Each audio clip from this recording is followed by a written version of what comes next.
When I'm evaluating a clinical trial for type 2 diabetes, I look at what was the purpose of the trial. If it's cardiovascular outcome and cardiovascular safety, then I look at the secondary outcomes such as glycemic control, such as weight gain, such as progression in renal disease.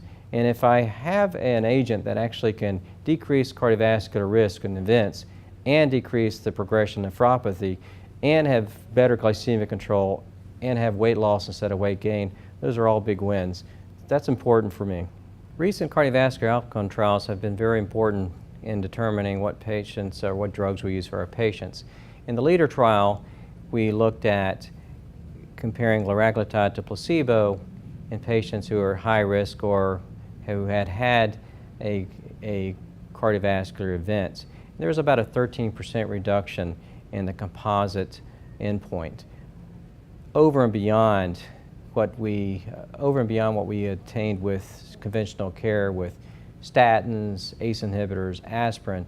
So this is over and beyond what we would expect from the statins. That's extremely important and an amazing finding that we were able to improve upon the statin effect. Also with the CANVAS trial using canagliflozin, there was also about a 14% reduction in the composite outcome 3-point MACE or major adverse cardiovascular events.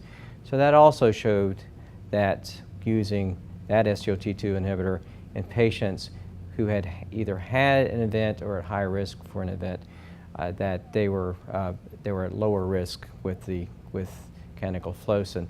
They also had less progression in nephropathy in both the LEADER trial and the canagliflozin or the CANVAS trials. So those are very important findings that we're able to show both decrease in cardiovascular events and decrease in the progression of nephropathy. When evaluating the cardiovascular outcome trials, I look at what they found. Was it consistent in all the endpoints, such as it was consistent with non-fatal MI, all-cause mortality, and strokes, or was it just in one of the areas that was driven by, for example, strokes or heart attack, or was it consistent throughout the 3-point MACE? So if something is more consistent with across all three of those, that shows me it probably is more of an effect on atherosclerotic events and just a more consistent effect.